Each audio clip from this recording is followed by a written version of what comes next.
Hello, guys. Welcome to the Scholarship Analyst channel. It's good to have you guys again today. And today I brought to you Falana Bankole. He's an open door scholarship winner. And he'll be sharing his experience, how he did it step by step. And we'll be asking some questions from him.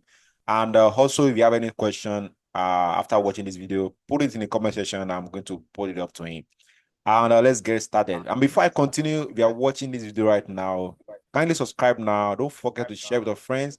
And don't just subscribe, put on the notification. It's very important. And also in the description of this video, we have our link to the WhatsApp group where you can join and also ask questions and also mix with other people that are looking for scholarship. So let's get started. Mr. Bankole, can you please introduce yourself or do you want to have anything to say before we get started? Good afternoon, everyone. My name is Falana Bankole. I graduated from Ekiti State University here in Nigeria, and I was an open door scholarship winner in 2023.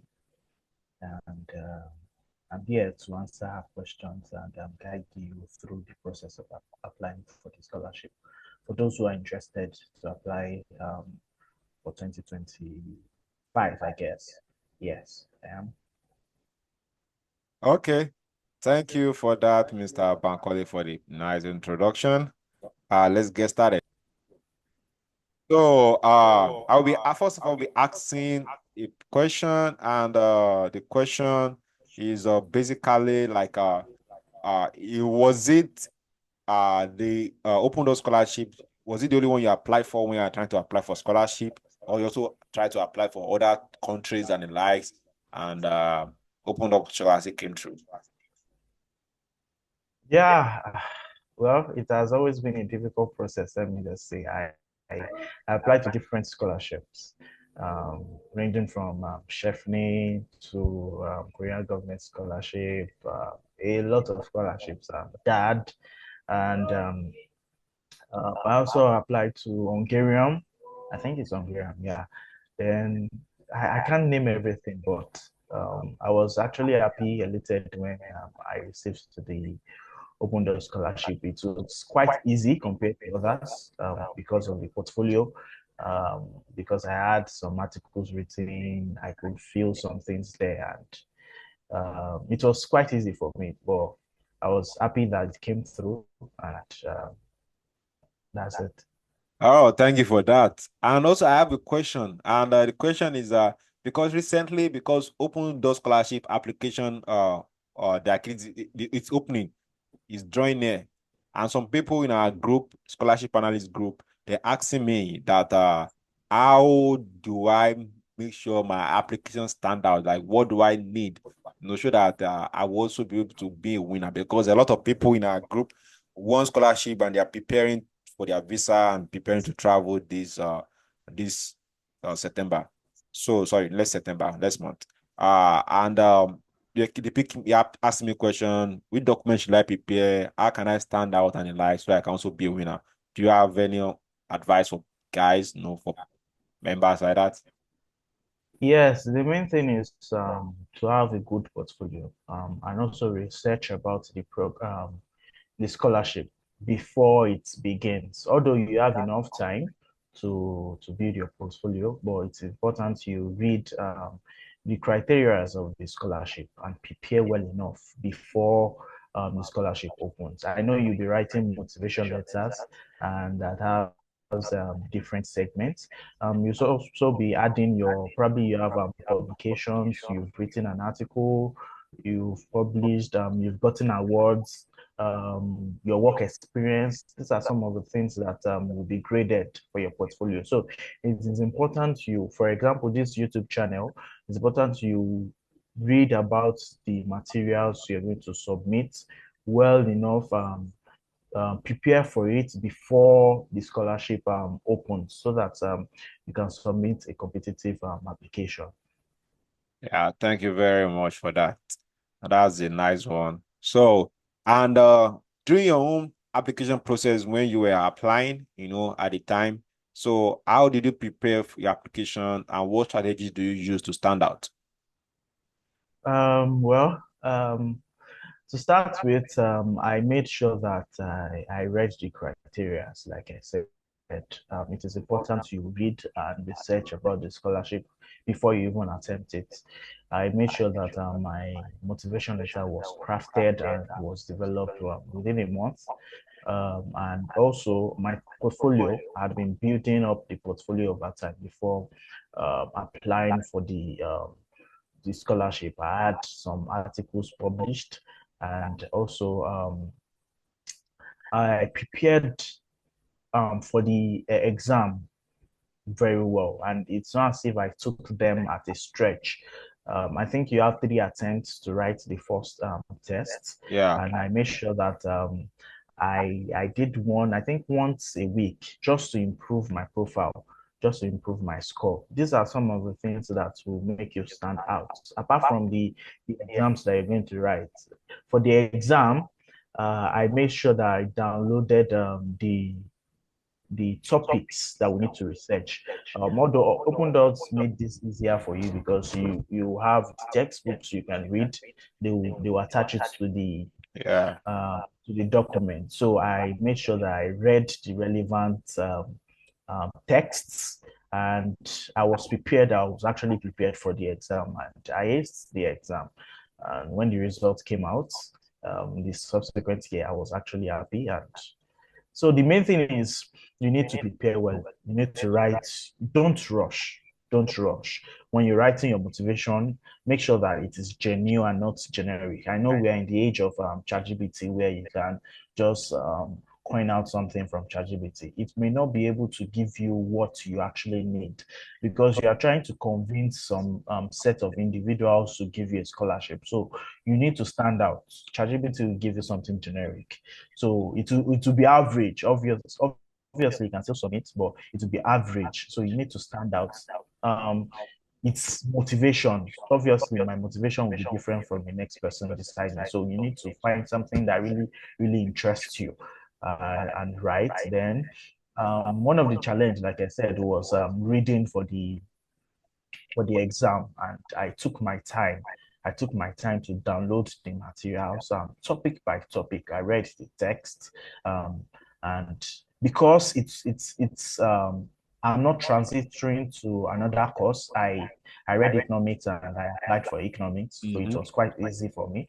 For students that are thinking of applying for other courses apart from their bachelor's degree, it might be a little bit challenging, but um, it is what it actually. Just take your time, download the documents, read and prepare before the exam. Yeah. Because there's the last part you talk about, because someone asked me that question. I guess he did another degree in his bachelor's, and the person want to apply for another degree different from what he studied for his master's at Open Doors, and he was asking me, can I get stand the like? I was just telling him that once you know you can pass the final exam, I guess you're good to go. But if you know you can't pass the exam, there's no point, doing it. But because if you fail it, you won't get it. So, but once you know you are very sure that this program you want to go for, you can pass the final exam, then you can try it out because they are going to test you in that field. You are going to. So, thank you very much for that. That was awesome. So, during your application process at the time, do you actually feel you missed something out or you made a mistake that would have made you to get higher or like something more than what you did? And maybe there is a way you think people can avoid them. Like, do you actually think there's any mistake you made at the time, or there's none? I'm trying to remember. I think I made a mistake somewhere in my portfolio. I'm just trying to remember. Maybe during the course of this interview, if I remember, I will tell you. I know there's a particular document that I was meant to split, and I combined it together, and my grade was, they score each document. Yeah. Later, after they've graded the portfolio, you see your score. I think Yeah. there was a document I combined together. Although I meant to split them. Assuming I had splitted them, I would have gotten a higher mark. But I combined the documents together, and I just submitted it. So that actually reduced my mark. And during the exam, I was actually tensed. Actually, I was a little bit tensed, and I had no calculator. So one thing that actually, it was a mistake, but I within 10 minutes or 15 minutes, I was able to solve it. I needed to calculate some things, and I didn't want to open another document, another application from the, because you'll be monitored. It's a product test.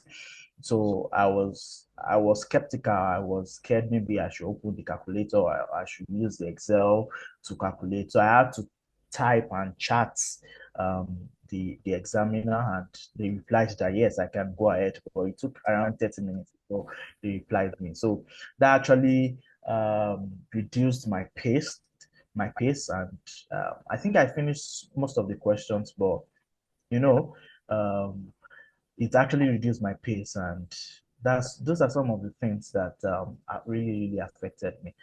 Like I said, if you have some documents that you know that you can split them into two, you don't need to combine them.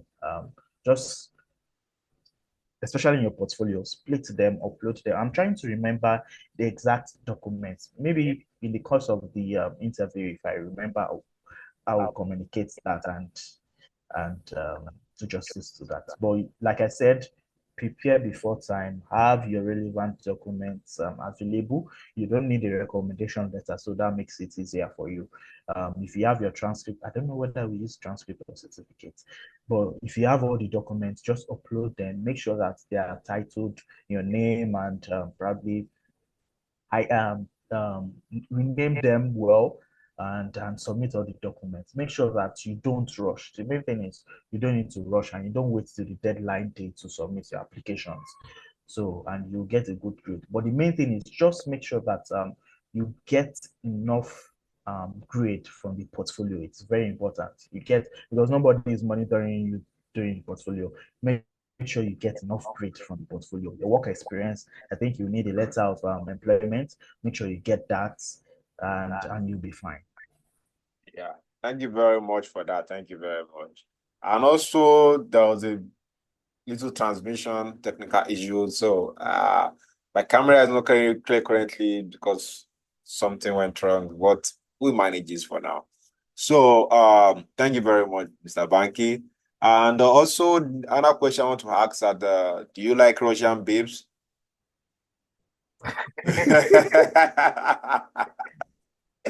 The reason why I asked that was because I was trying to look for your motivation why you chose open doors like Russia and the like. So, but don't worry, that's not really a problem. So, like, what do you think the I, scholarship I covers? guess I guess Okay. motivation might be different. If you come from the Western, if you come from places like Nigeria and all, where uh, you've well, the normal perception is that Russia is a villain. Let me put it that way. You get most things I've seen online and with people that are there.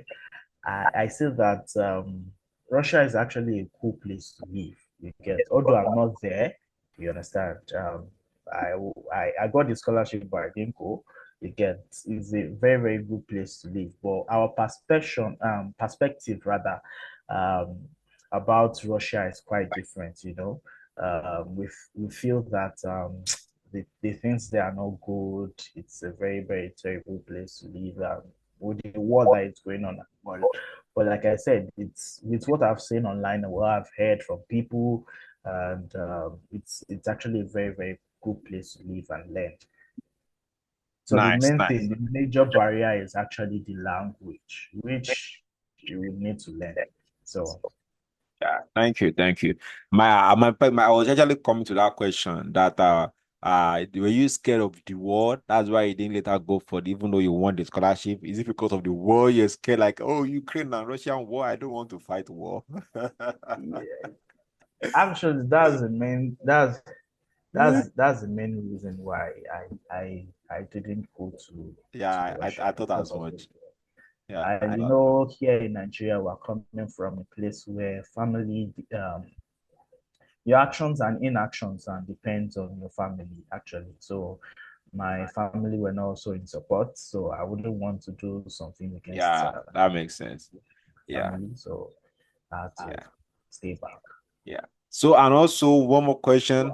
Sorry for taking your time. And last question is, what do you think that I know that Russian government scholarship, like the Open Doors, actually covers for food tuition waiver and also some little stipend and a little part of your accommodation or something like that.